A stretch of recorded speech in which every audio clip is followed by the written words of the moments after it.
Hey guys, did you ever want to try something that is just distinctively Florida? Or what about the taste of Florida, like the true essence of Florida in a drink? Then you need to try black coral rum. It's like capturing the Sunshine State in a glass. But black coral rum just isn't any rum.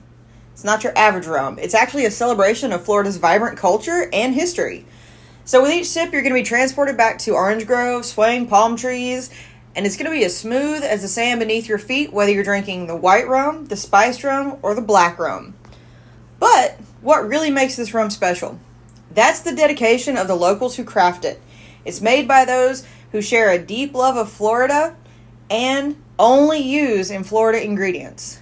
So, if you're looking for something that is distinctly Florida, then look no further than black coral rum. Where do you find black coral rum, you ask? You're going to find it at their distillery in West Palm Beach. Their distillery is Steel Tie Spirits. Can't make it to West Palm? That's okay. Check out their website, steeltiespirits.com. And trust me, you're going to sip on this and you're going to think nothing but Florida.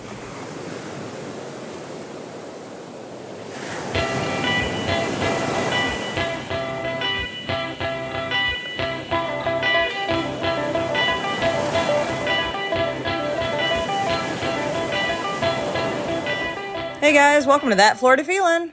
I hope everybody's having a good week, whether you're on spring break or you're dealing with spring breakers. Thank you to everybody who has interacted with the Facebook, Instagram, Twitter, YouTube, and TikTok pages. Although, do we have TikTok for much longer? Who knows? I just think it's stupid that that's the only thing that they can agree on. All right, I'm not political, so that's all I'm going to say. But seriously, thanks guys for all your support. You guys are the reason that I still do this podcast and the reason it's successful. And I know I thank you every episode, but I truly mean it. So thank you. So it's the time of the year where everybody wants to travel. We're almost to summer. It's finally getting warm and staying warm. I mean, although I'm sure there's like one more good Arctic freeze coming our way before we die of heat exhaustion. But this is the time where everybody wants to travel. You want to visit new places. You want to see new things. And so today I'm going to talk to you about some really cool roadside attractions that dot the Florida map. And actually, the first attraction comes from a listener, Tracy. Tracy's really cool. We've been talking on Facebook, and we actually started talking about Robert is Here, or Robert's Fruit Stand in South Florida. And if you've ever been to Homestead, you've probably heard about Robert is Here, or you've been to the Everglades, you've heard about Robert is Here. Robert Here is amazing. This is probably one of the coolest fruit stands I have ever seen. And it's more than just a fruit stand. That is, of course, what it started out as, but it is so much more. It's totally become its own thing. So the cool thing about Robert is Here is it is a market, it is a homestead, but it basically sits on the very edge of the Everglades.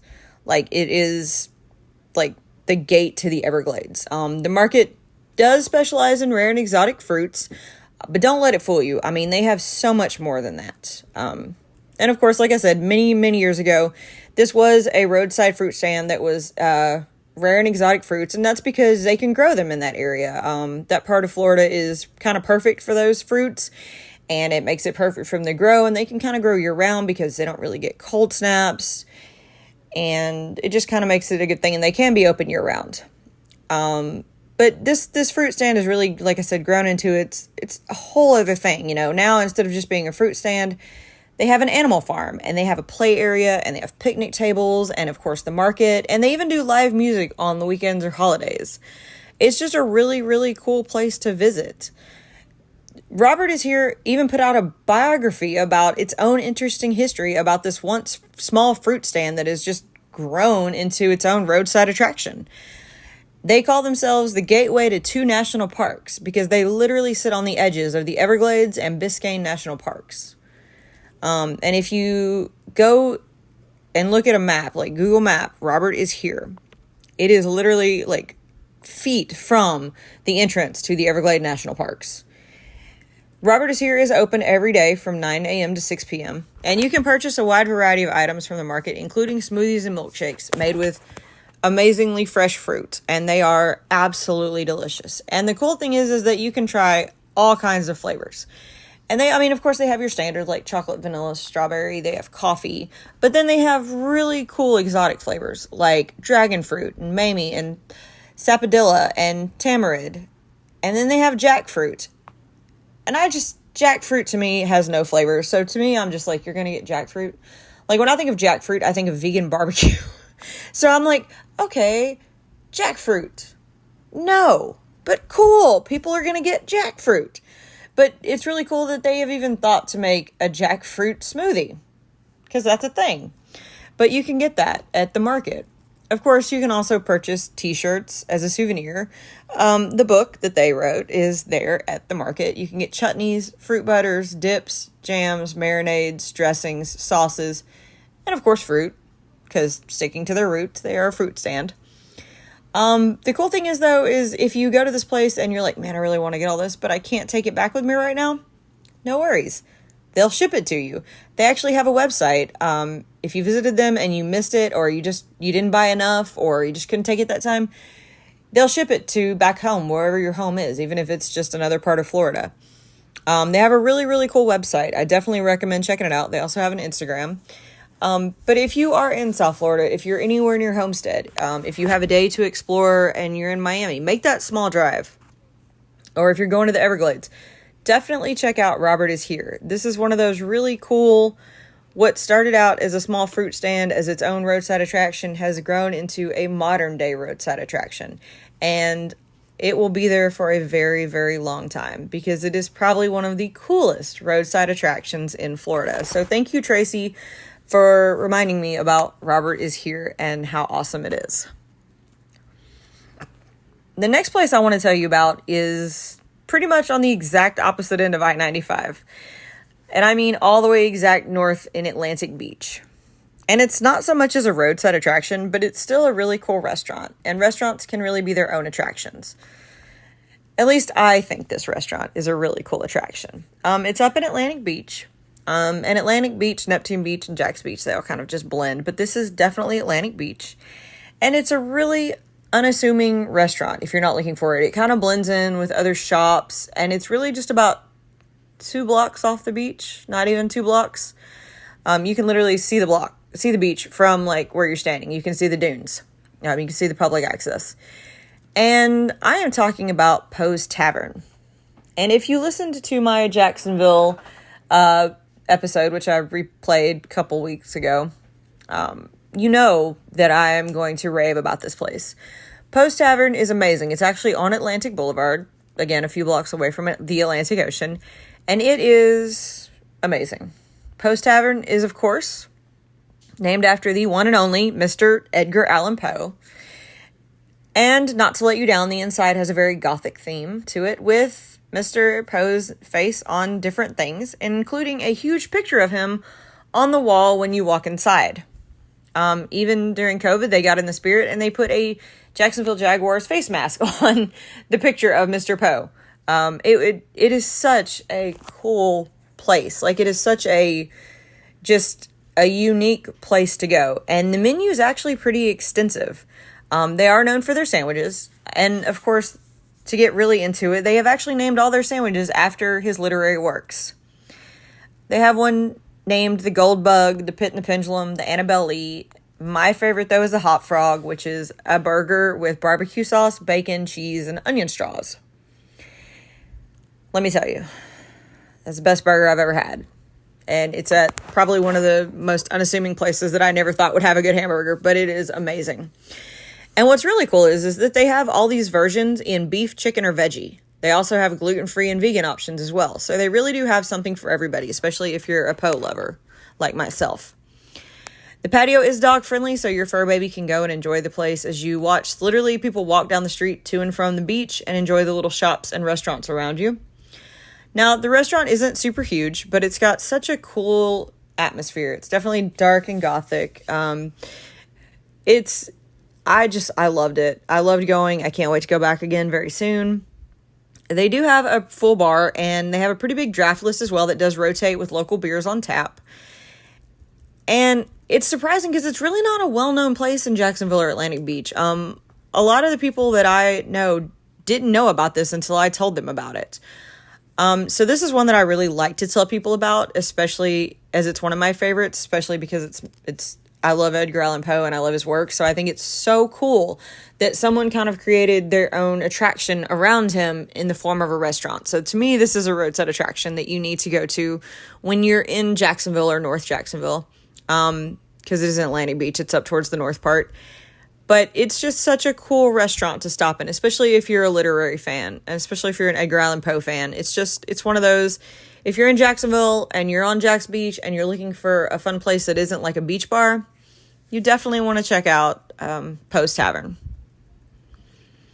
The next stop on our trip is probably one that you've actually seen if you've ever driven around or through Tampa, but probably don't really know like what it is. If you've ever driven through Tampa and you've seen a tall, white, lighthouse-looking building, and no, I'm not talking about the big white tower with the ball on it that says Fox 13, but there's another white tower kind of to the north, and it looks like a lighthouse with windows kind of going around the sides of it. That was the Sulphur Springs Water Tower, and you can see it from different parts of Tampa. The water tower actually stands at 214 feet tall with a foundation that is actually 45 feet deep. And that means that you can see it from parts of I-295, Tampa, and Sulphur Springs. The tower is actually located in the Sulphur Springs Historic District part of Tampa. And it's got a pretty interesting history. It's been there a lot longer than most people think. And having a 45-foot deep foundation means that it's going to take a lot for a hurricane to knock that thing over. But the cool thing is that you can walk up to it and look at it. You can't go in it, but you can at least visit it, especially if you're driving around going, what am I seeing? So what's so interesting about this tower? Well, the tower was actually built in 1927 by Grover Poole for realtor and developer Josiah S. Richardson to supply adequate water pressure to the Sulphur Springs Hotel and apartments, as well as Maeve's Arcade. Richardson had developed next to the Sulphur Springs, and he wanted to expand to a resort spa and alligator farm tourist attraction and many other enterprises. He really wanted to develop this area. He wanted to make it up and coming. It was next to Tampa. He knew the area was growing. This is right before the Depression. The land boom's happening. People are coming to Florida. He knew this was going to be a great thing. Well, Maeve's Arcade occupied the first floor of this hotel building, and it was actually the first shopping mall in Florida. Now, Richardson mortgaged the entire resort, which was $180,000 at that time, which doesn't sound like a lot, but it was. And he did that so he could finance construction of the tower. So he did, and then the tower was going great. He was supplying water. People were coming in. The arcade was doing well. But in 1933, there was sabotage and subsequent collapse of a Tampa Electric Company dam that literally sent water ripping through downtown Tampa, literally in the middle of the Great Depression, and drained cow pasture land that had been inconveniently flooded by the dam's construction. Inconvenient, right? So we know basically probably somebody blew up that dam to get back at the company. That's why they're saying sabotage. But basically, Richardson was ruined. I mean, the arcade was heavily damaged, businesses failed, the apartments got messed up, and Richardson lost everything. So basically, he had built this tower, he was doing his thing, and somebody pissed off the wrong person, and there it went. So from the time it was constructed in 1971, the tower operated as a private water company piping artisan well. I don't know why that's hard to say. It was a piping artisan well water to commercial and residential customers in nearby areas. So basically, it was a private water company, we'll call it. And the tower is actually built directly over an opening to an artisan well, and the water well and pumps are actually located under the tower. That's why it sits 45 feet deep. And the owner of the tower, the estate of J.F. Hendricks, which was like people that were kids of Hendricks and other relatives, they owned, that was his estate, and they owned the water rights, and they owned they would pipe it out to all these people and supply them with water. They were actually forced to stop production of it by the city of Tampa because the city of Tampa wanted to create a monopoly over the water that was going in and out of the city of Tampa. So they forced the estate of J.F. Hendricks to stop pumping water out of this pipe and stop supplying water to nearby people, which Sounds like a lovely thing. But, the tower prevailed. It wasn't torn down. I mean, things actually grew around it. Even in 1951, before the tower even stopped pumping water, the Tower Drive-In Theater actually opened adjacent to the tower on a property to the east. And the tower at the time had an aircraft warning light that actually used to interfere with movie viewing, so that didn't last as long as they wanted it to. But of course, again, the tower lasted through the power of time, and the mid-1980s even saw people wanting to move into the area and to renovate the tower, and they even actually wanted to move in and build around the tower, put an apartment complex or condominiums where the tower was the centerpiece and buildings were around it. But financing on that project fell through. But that didn't stop the renovations. The tower was ultimately restored in 1989, and it was actually pressure washed and painted with 150 gallons of graffiti-proof paint that was donated by Sherwin-Williams, as well as the labor. Now, the tower has long been protected by the public as a piece of history. They have gotten used to seeing it there, and it's just part of Sulphur Springs, and it's just going to stay there. So much so that a large chain drugstore actually tried to bid and build on the site back in the early 2000s, but due to large public outcry, they ended up having to kill the project. People were not having it. They didn't want them messing with the tower. That was part of Sulphur Springs. They were not going to mess with their history. And it didn't happen. So the city of Tampa actually now owns the property, and in 2005 they installed lights for nighttime illumination, and the tower now sits at what is known as Tower River Park. It's at the end of a one-lane access road off Bird Street. So like I said, there is parking. You can visit it. They do have hopes in the future to actually develop this park, but for now you can drive up to it. You can look at it. It's not off limits. It's just kind of a piece of Tampa history that has stood the test of time. And it's one that you've probably seen if you've driven through Tampa and around it and been like, I wonder what that is. Well, now you know. It's one of those really cool roadside attractions that you never really thought you could visit. Fun fact, the next place I want to tell you about isn't actually far from Tampa. In fact, it's just over the Courtney Campbell Bridge in Safety Harbor. And it's called Whimsyland, the bowling ball house. And I'm sure you've seen pictures of this if you've ever heard of Safety Harbor. It's one of their main attractions.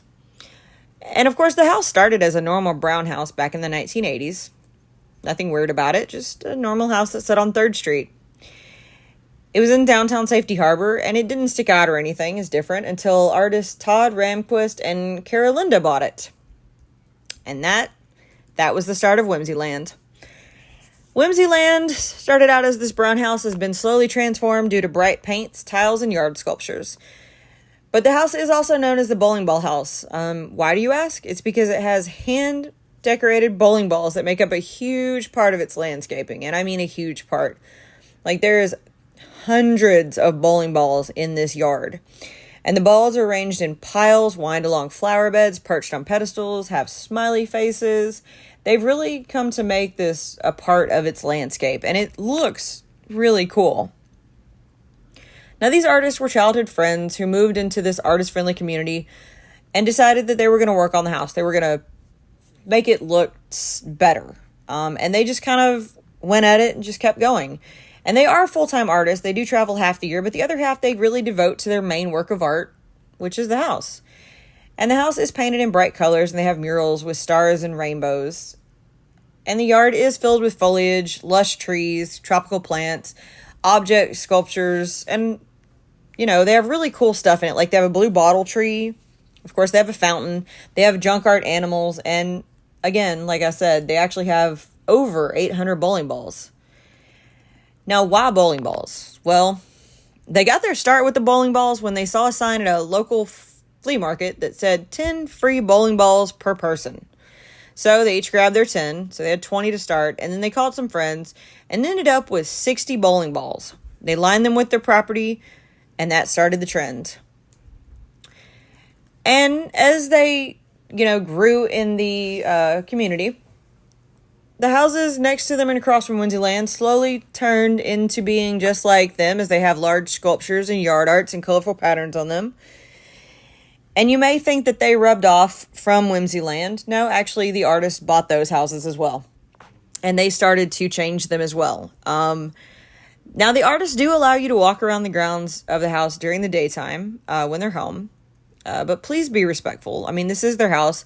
They do live there. They are proud of their artwork, and it really is such a unique house. It is absolutely so cool to walk through. If you're in Safety Harbor, that whole little downtown is so cool to walk through. I definitely recommend it. But it is their house, so please be respectful if you decide to stop by there the next time you're in the Tampa area. So the next stop we're going to make is actually up in the Panhandle. I feel like the Panhandle doesn't get a lot of love,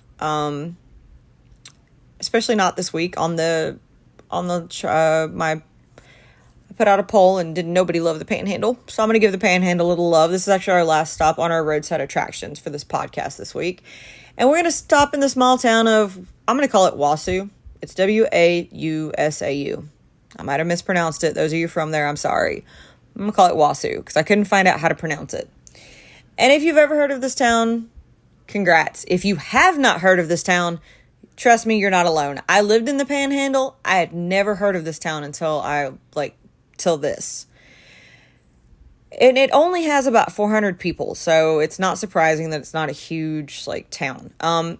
It goes straight up US 77, and it sits directly, and I mean directly north of Panama City. You go north of Panama City, you go through Lynn Haven, you keep going, and there's Wausau.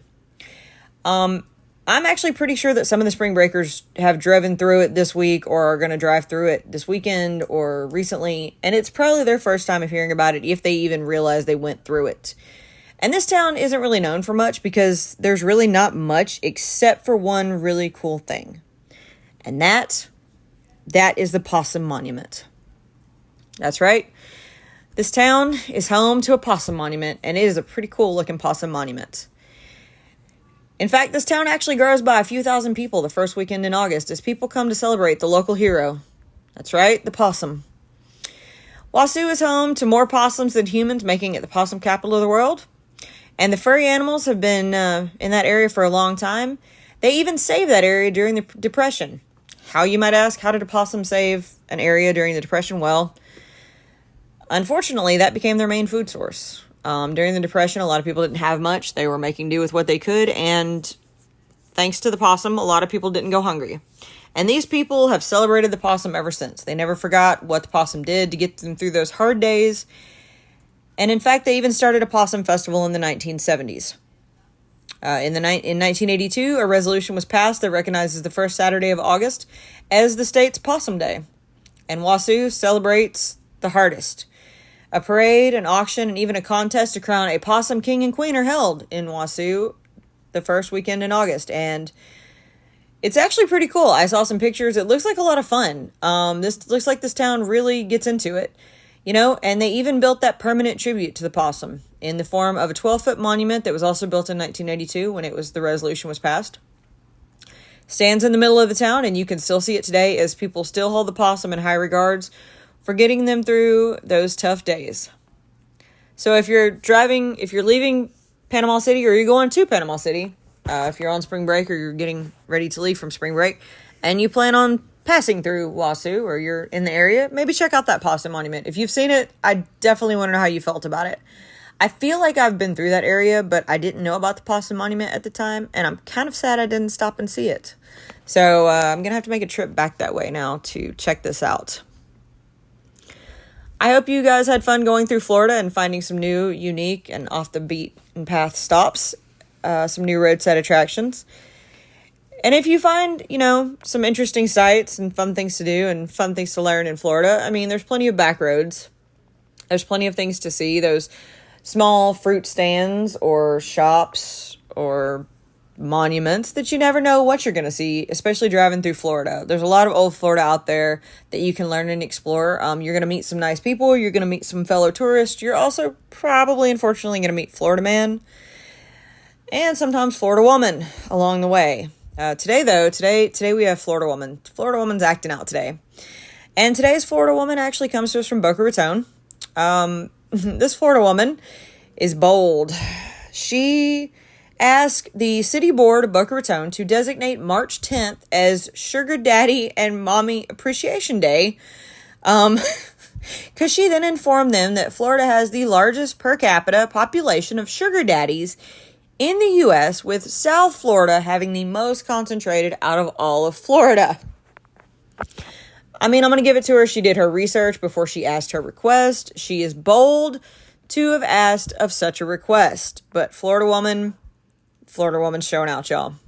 I mean, I don't know if she was drunk or on drugs before she did it, but you got to hand it to her. It never hurts to ask. Thanks for listening this week, guys. I hope you enjoyed learning about some new places. If you are on spring break, please be respectful. By the way, I love the fact that Miami basically said, no, we're not doing it this year. And Fort Lauderdale is kind of following in the same boat. If you are going to go and be on spring break, pick up your trash. Be nice. Don't be mean to the locals. Don't be surprised if locals aren't nice to you. That's all I'm going to say. Keep posting those memes. I love seeing them on the Facebook pages and group. I love it. Don't forget to check out the other social media pages. I finally figured out YouTube. Hallelujah. I will post on TikTok apparently as long as we have it. Don't be afraid to reach out and say hi if you want to, or if you have a suggestion for an episode. I love it. Again, thank you, Tracy, for Robert is Here. I really appreciate that. Don't forget to drink your water, wear your sunscreen, avoid the spring breakers if you can. And as always, guys, that's your daily dose of sunshine. This podcast is a production of Unfiltered Studios. If you would like to know more about joining Unfiltered Studios, please visit our website at unfpod.com for more information.